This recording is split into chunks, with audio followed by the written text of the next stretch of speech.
G'day everyone. So today I've set up a little demonstration of the just the NanoVNA and the Smith chart. The Smith chart is actually a helpful thing, and it can tell you a few things that you might not otherwise know. So I've set up a little bit of a demonstration. I've got some bits and pieces to play around with. So we have an inductor, which I just kind of wrapped as a piece of 1 meter long wire or something. It's about 3 nanohenry. No, it's not nanohenry. Sorry, it's about 3 microhenry.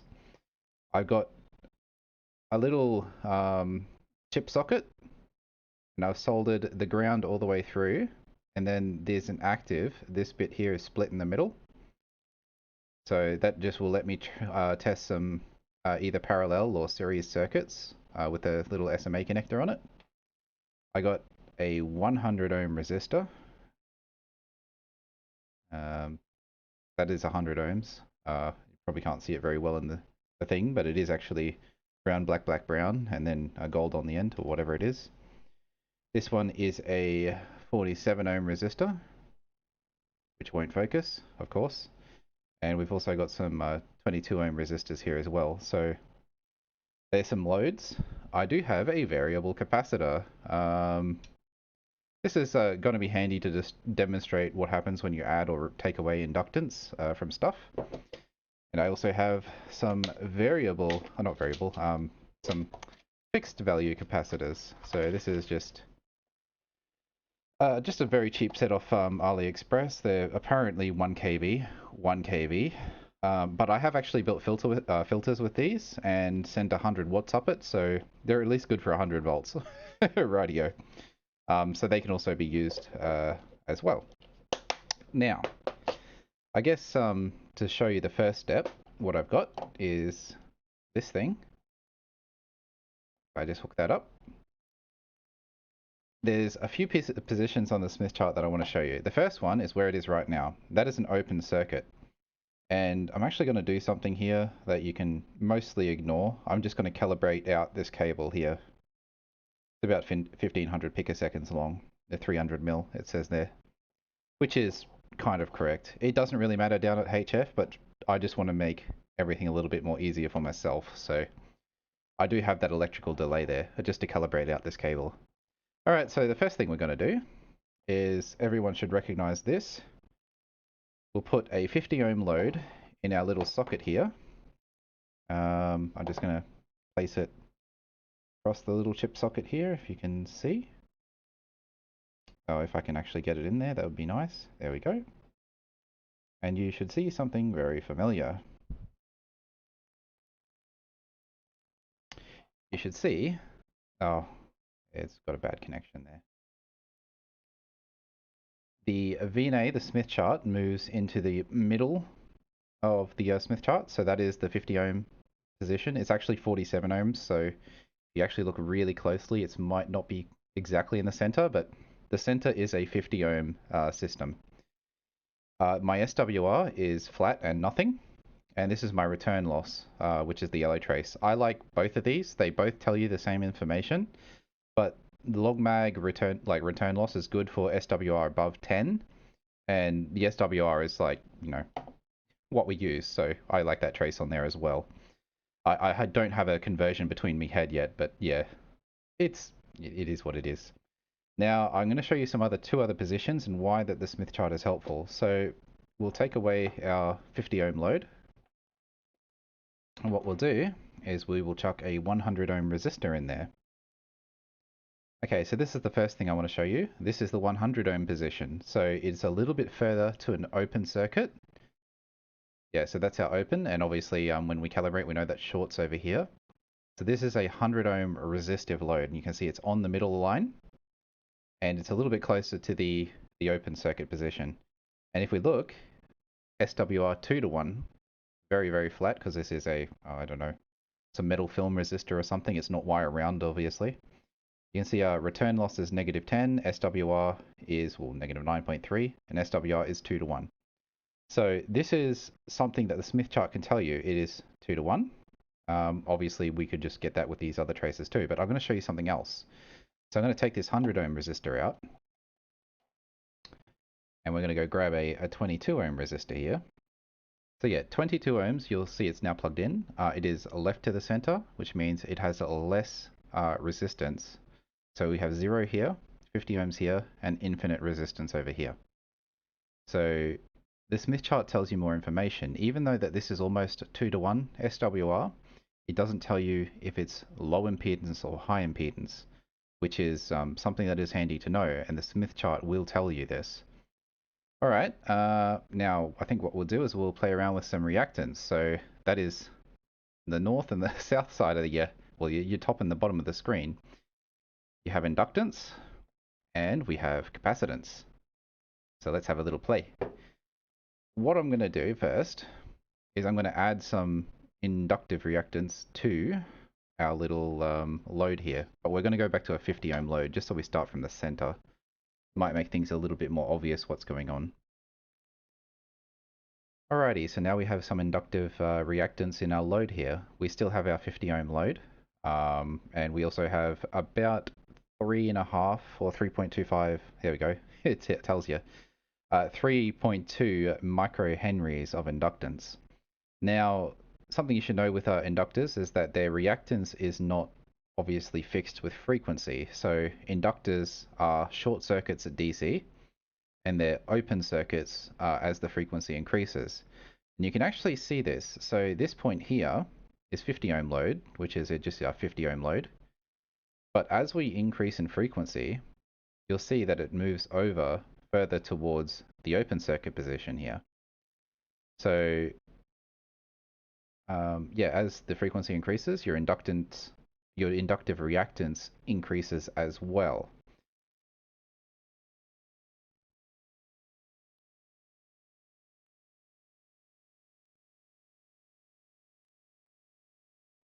Here you see that capacitors are actually the opposite. So this is, you know, just capacitor and 50 ohm resistor in series. We can see that at DC, or I start at 1 megahertz here, so, you know, near DC, it's nearly an open circuit. But as we move along, as the frequency increases, the inductive reactance of the capacitor drops and becomes more of a short circuit. And if we go up to our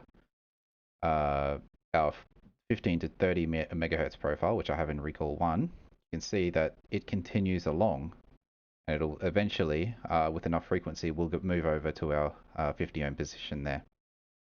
Okay, so this is what you'll see more with a real antenna if you were to build something. You will see some type of SWR dip, and you'll see the Smith chart go through 50 ohms if you've got a good radial system and things like that. You'll see the return loss drop right down where it's good, and you'll also see an SWR curve, obviously. So this is why I like running both these traces at once. See, you don't know what's happening here with the SWR once it's over here or over here, but on the return loss you can very clearly see it. So at the moment we're going to just see where we are tuned to, 5.76 megahertz. Radio, so what I'm going to do, we are over here. Now, both these elements are in series, so what has happened is that at DC, the inductor is a short circuit, and the capacitor is open circuit, so there's a high impedance.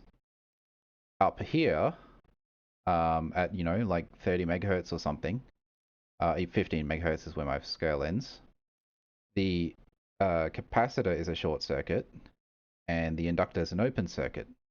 But there is at one point where they are tuned together and they cancel each other out. So all you can see is the 50 ohm load.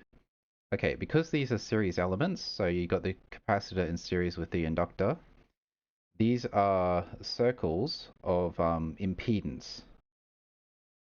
So any tuned element is going to follow these circles. Now, what we can do now is we can actually adjust this circuit here, this capacitor and this inductor, so that we can actually tune here at 40 meters where we want it, and at the moment it's below. So what you would do with an antenna tuner, because this is an inductive load, you can see it's 52 ohms plus 1.25 microhenries. We can actually kind of change that. So we go marker Smith value R plus XJ. this is probably a more useful measurement for some people. 52 ohms plus 55 ohms positive reactance, which is inductive. Now, because the capacitor adds inductance when you lower the value, I'm going to open up these plates and you're going to see that this tune frequency is going to move. Oh, if I didn't, my setup is very janky, so ignore that. So what I'm going to do is I'm going to open up these plates. You can see very slowly, I'm opening them up. We're going to tune it across the band. Obviously, I've gone too far. I'm just showing you what happens if I keep adding more capacitive and inductance here. You can see that it moves. The tune circuit is moving. Now what I'm going to do is I'm going to tune this on 40 meters.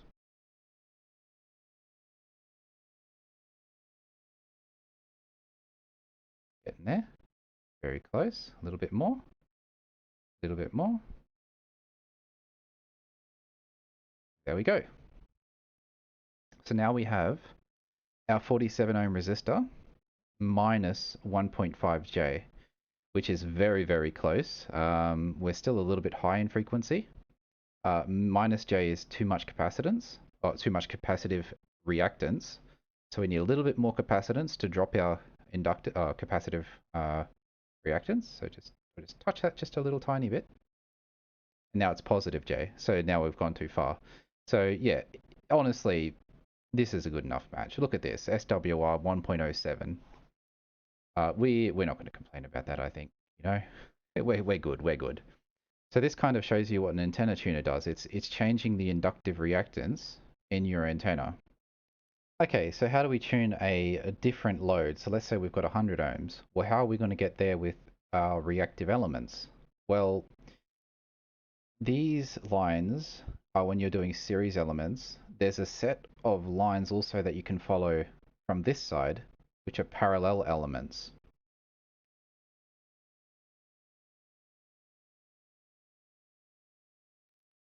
So what I'm going to do is I will chuck the coil in parallel, and we're going to see where that moves this little marker here.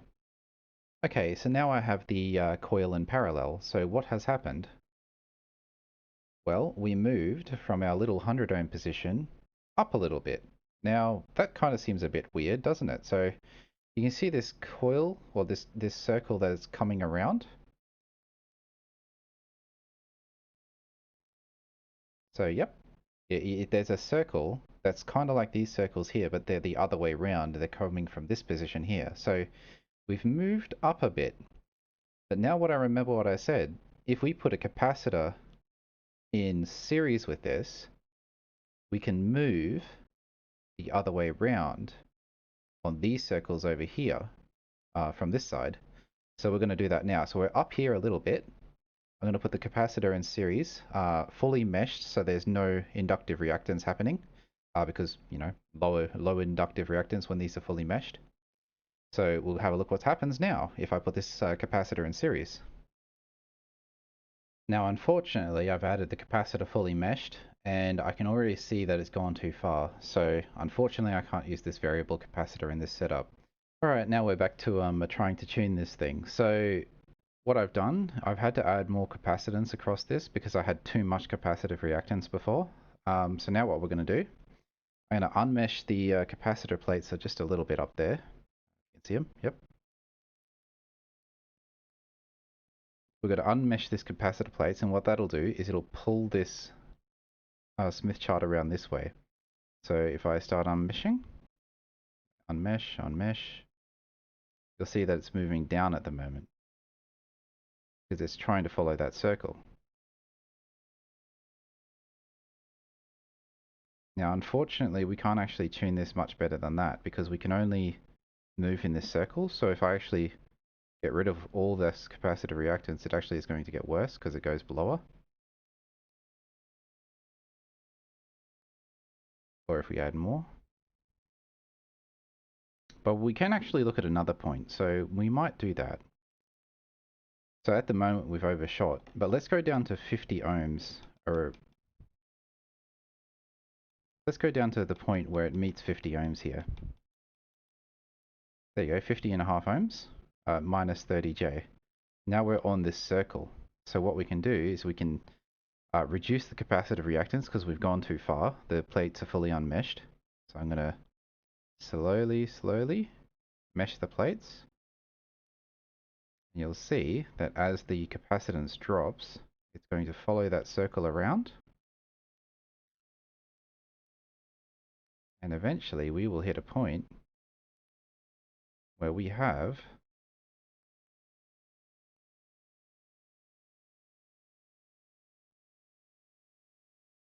almost. There we go. That's about as close as I can get. The plates are now fully meshed. And it just touches the center, so we've got SWR 1.03. So we are matched here.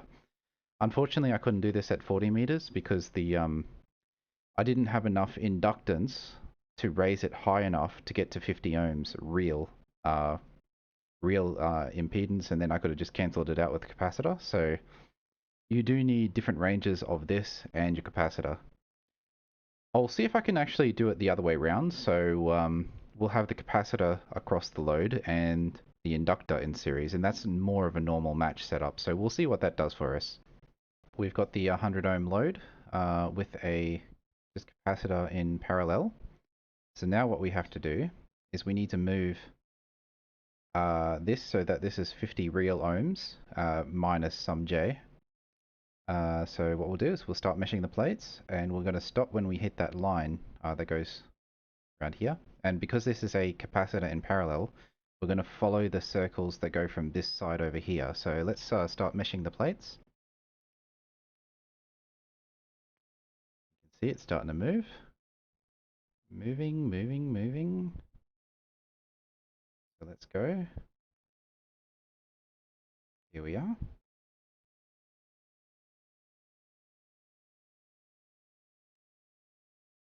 49 ohms. Gone a little bit too far, so let's just cut that out.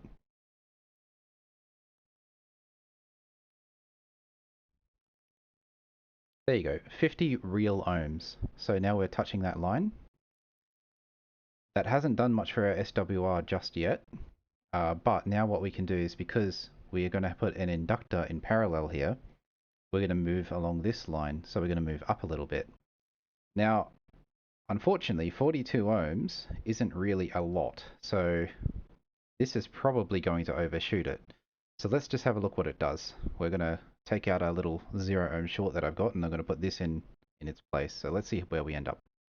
And unfortunately, that's not looking so good. So we were down on that 50 ohm line, and now we've moved up around all the way up to this point here.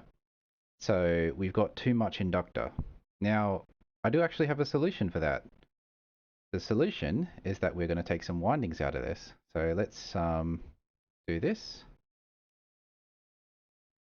Maybe that's okay. It's a bit how you're going, but that's all we need to do to have a little bit of a play around. So now we've got a variable inductor.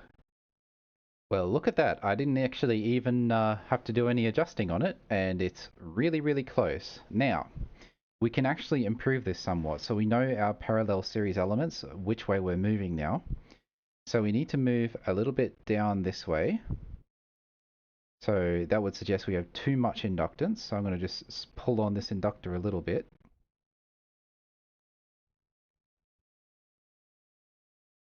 Just a little bit more.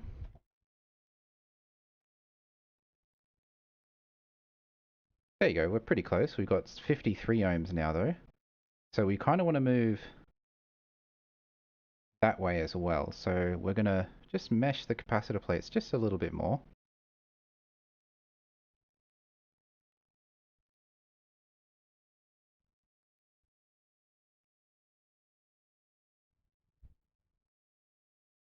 There we go, 49.4, 1J. So we're slightly inductive. Maybe pull this out a little bit.